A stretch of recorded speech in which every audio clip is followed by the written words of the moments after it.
Emotions are a strong and powerful force. So today we're going to talk about emotional intelligence. We're going to talk about how we need to be emotionally intelligent, and how we use our emotional intelligence within our practice. We will often deal with complex situations that are fraught with emotional challenges for the service user, the family, or the child we're working with, but also for ourselves and the way we kind of react to the emotional content of people's lives. And I've said many times in many places, I suppose, that the people who make the best social workers are the people who know themselves the best, and part of that is knowing the emotional content of your person and how you respond to things. So let's start with a little exercise. Here's a colour coming on the screen now. How does that make you feel? Well, there's this idea, isn't there, that blue's going to make you feel really cold. I'm sure people have said to me in the past, or these shows on the telly have said, never paint your bathroom blue. Or it's going to make you feel chilly and cold when you get out of the bath. What about this colour? I think that is a universal symbol, isn't it? Red is danger. It might make you feel angry. It might make you feel concerned or worried. Here's the next colour.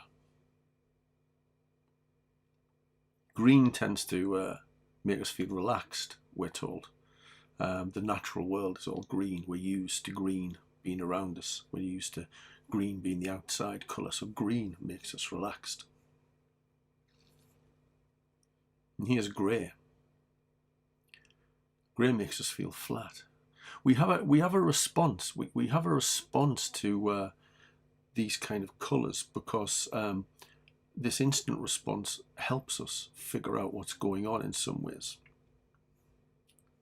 What about this picture? Most people, when they see this picture, go, because it's a cute little puppy.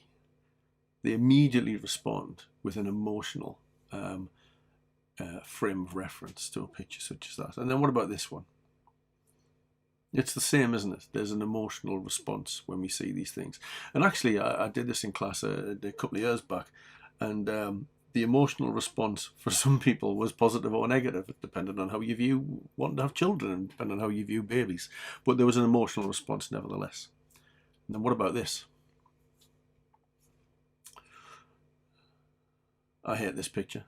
I mean, I love snakes, I suppose, in that I think all creatures are wonderful, but I'm very fearful of them, very fearful of them, to the extent that I have a physiological response when I see pictures of snakes on the television. I lift my feet off the floor. I feel this urge to kind of make myself safe, and I'm sure this goes back to something when I was little. I was probably about 5 or 6, and my mum and dad were buying me these encyclopedias every week. They were, one of these weekly kind of things that you build them into a set. And when I was little, I remember turning the page onto this page of pictures of snakes, and at the same time I did that, I got a paper cut from the paper as I was tearing it, as I was turning it, and I am convinced that that's the connection I now make. It was the first time I'd ever had a paper cut. It was traumatic. It was painful. You know, paper cuts are, aren't they? Littlest thing in the world. So I'm convinced that's it, and I still have an emotional, a physiological response to seeing pictures of snakes that's very much outside of my control, very much outside of my control, as is this. I have a physiological response when I see heights, my legs, the tops of my legs, my thighs, kind of round my hips. I feel a tremble, a shake in my legs. Because of the nature of how I feel about heights. It's a very, very real response. So sometimes with some of these things we respond to, sometimes they lead us to lose focus and control and respond in ways which in hindsight maybe we have preferred not to.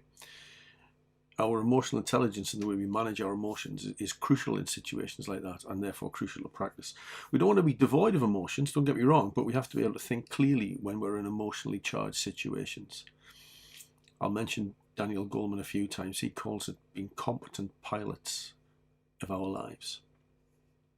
Here's an example. When my teenage son was out for the night with his friends, this is when he was a bit younger, I'd ask him to be back for 10 o'clock. It was remarkable how I could go from being completely chilled and mellow at 9:59 to being an absolute fireball of annoyance by 10:01.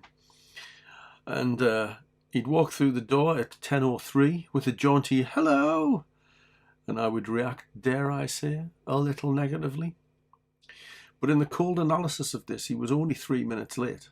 And anyone can be 3 minutes late for all sorts of reasons. So why the extreme reaction? Well, because obviously he was in a ditch somewhere, or beaten up, or something had happened to him. You know, he was never going to come home. You know, and we have those reactions, don't we, out of care and compassion, I suppose. Evolutionists would argue that our emotions and the fast responses they give us have proved helpful to us throughout history. When approached by a woolly mammoth, we got scared and we ran away. That's a good reaction. So when confronted with my teenage son being late, I feel for his fear for his safety. It turns to anxiety. It promotes one of three things in us. And you'll have heard of this before, and I talked about it when we talked about self-care. It promotes a fight, flight, or freeze response. Now, in the late teenage son example, none of these things are particularly helpful, as the situation doesn't need a fast, automated response. But we have such easy responses available to us. What it needs is a more pragmatic response. But no, I pick a fight with them. Why do we pick these easy built-in responses? Well, Daniel Kahneman, in his book Thinking Fast and Slow, explains that we have two systems at play in our brain. Our automated quick response brain and our slower, more ponderous brain. He explains it in much more depth and much more eloquence than I would. But generally, he says, we're lazy when it comes to thinking. And when there's a quick response available to us, almost a pre-programmed response, we have a tendency to go for that response rather than having to engage in our more thoughtful and slower brain.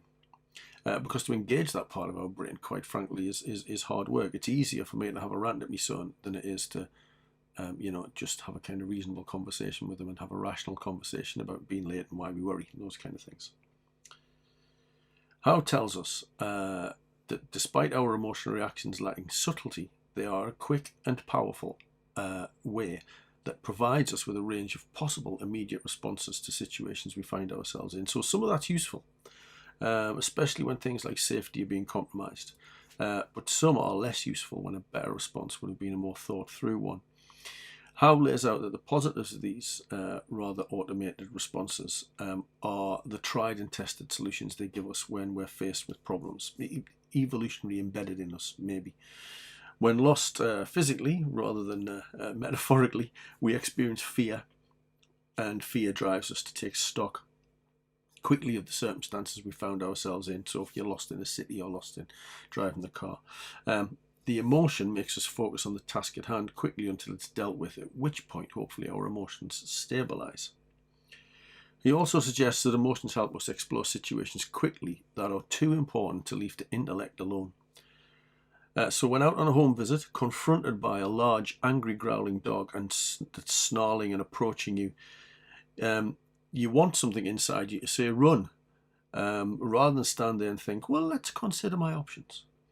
What will the person who loves their dog think of me? How deep would the bite be? And therefore, how much at risk am I really? Will the owner intervene? Oh, I'm sure he will. I would. No, there's not time. Run and figure out the rest when you're safe.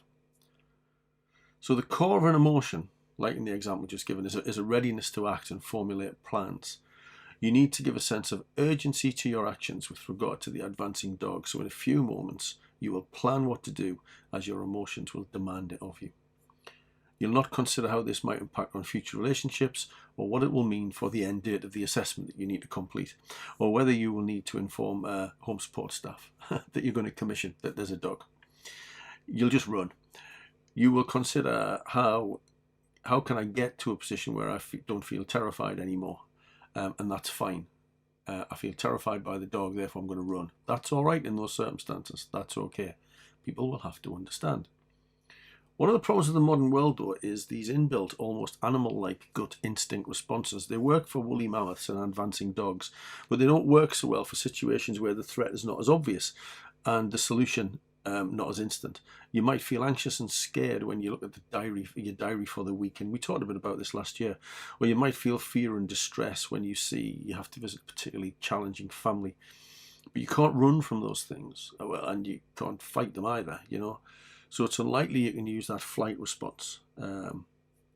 if you'd like to get paid at the end of the month.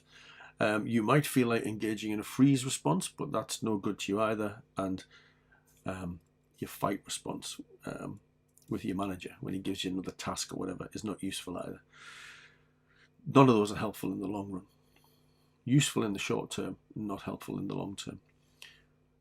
The emotions you're feeling in such moments flavour your responses, though, in situations as they present themselves. Unless, of course, you manage the emotion in some way that you can use your emotional response to drive you positively rather than letting it have a negative impact. Here's a low-level example. I was driving to work a good while back, and there was a broken down car up ahead. I was already a little late, and this was going to make me even later. Started to get anxious and angry because I'd left some prep till the last minute. Should never do that, for a 9 o'clock lecture, and now I wasn't going to get to work until 8:30. This would mean the usual things I do in the morning wouldn't get done.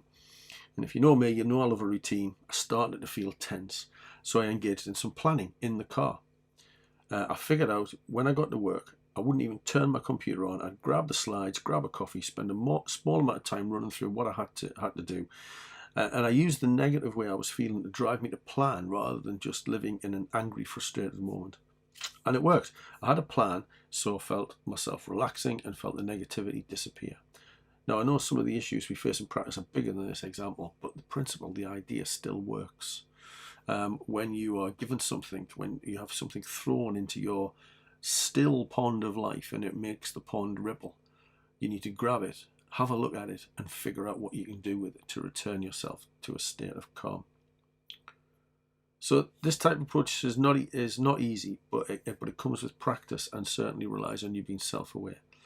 You have to be able to know your emotions, know what triggers strong feelings in you, and plan for how to deal with them rather than leaving your reactions to chance. This is born out of experience. In a sense, it's forged in the fire of practice, or in reflective practice and thinking about who you are and what makes you tick. But you can start to develop an understanding of yourself by considering your strengths and weaknesses in relation to emotional responses, and we're going to do a bit of that. You can think about your values and what's important to you, and dare I suggest looking after yourself. It should be just as important as the service users you work with in your time scale. So you have to think about how to manage your emotions in those circumstances so that you're all right as well as everybody else is all right. Figuring all this out will give you a sense of self-regulation and an ability to control and redirect your disruptive emotions to fit the emerging circumstances.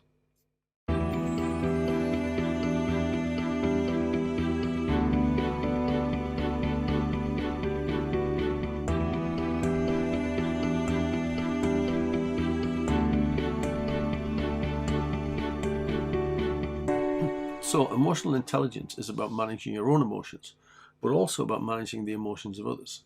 I'm convinced as social workers you will have the skills to do this. In showing people empathy, you will show you understand as far as you ever can how they are feeling and may be able to help them move in a desirable direction. Social work task is to work with people who are often in an emotional state. Just the presence of you as a social worker will bring emotions to the table.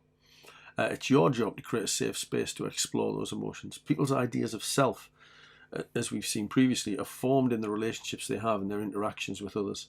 People with problems may have a sense of their self undermined, so need to return to that supportive relationship with someone to explore them with. This is done by you engaging with them in a warm and sincere relationship. You need to make the person feel comfortable, and this may take time. But you'll also need to feel comfortable yourself. Not be distracted or rushing to get through the appointment. Being in the moment with the person will show you are available to them. Not just physically present, but also emotionally and psychologically present. This will develop an encouraging relationship and a safe environment where the service user can explore themselves and hopefully come up with their own solutions and a way forward. Howe says that once this relationship connection is made, the self and the service user can form and reform. He says the social worker is like the sculptor who frees the sculpted form from the marble. The worker recognizes the potential of the client and enables him or her to realize their potential.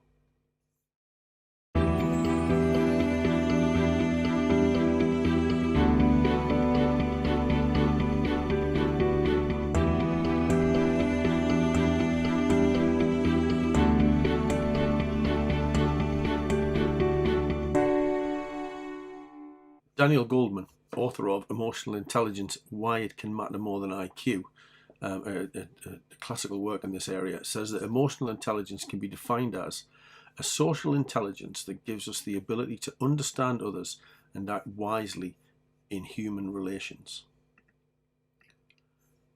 He says there are 5 domains: knowing one's emotions, managing emotions, motivating oneself, recognizing emotions in others, and handling relationships. So we've got to recognize feelings as they happen, monitor our feelings, be reflective in action. If we can notice our feelings, that's a good thing. If we can't notice our feelings, can't notice what they're doing and how they're shaping us, then we're at the mercy of them.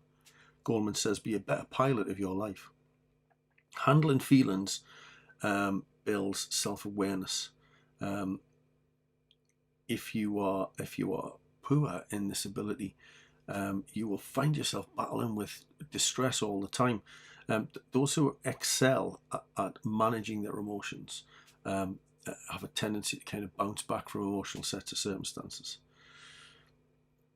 Mastering your emotions improves your goal attainment. So if you're more in control of your emotional responses to things, what Goldman tells us is you will be more motivated, more the master of yourself, more creative. One of the things in being master of your emotions is you can delay gratification. Now that's really important, being able to delay gratification. If you have something to do and also something nice to do at the end of the day, if you can delay the gratification, that impulse, if you like, that impulse behavior to leave for the day early because you've got plenty of time to do all those other things. If you can delay that gratification and think, no, hang on a minute, I'll buckle down and get this thing done, that'll take me a couple of hours, then I'll have the pleasure of the thing I was gonna have. Then you will be more effective, more productive. So controlling your emotions is kind of better for you. Helps you get in the flow, perform effectively, and be highly productive. This is stuff that I've kind of talked to you about before, I suppose. It fuels empathy. If you are tuned into your emotions, you can tune into the emotions of others better. You might, if you're not emotionally responding, but you're responding in a very pragmatic way, a very focused way, you'll be paying more attention to the social signals that are being sent out. And we need that, don't we, in the sort of jobs that we're doing. So knowing yourself is important. Managing your emotions is important. It helps you to motivate yourself. But also we want this recognizing emotions in others, and all of that helps us handle relationships. All of that helps us figure out how to respond so that we don't inflame the emotions of others, but actually help others manage their emotions as well. Goldman says there are 3 distinct styles of emotional intelligence, if you like, or emotional responses. He says the first one is engulfed. People are swamped by their emotions, helpless. Their mood is in control of them, and they get lost in their feelings, and they start to lose perspective.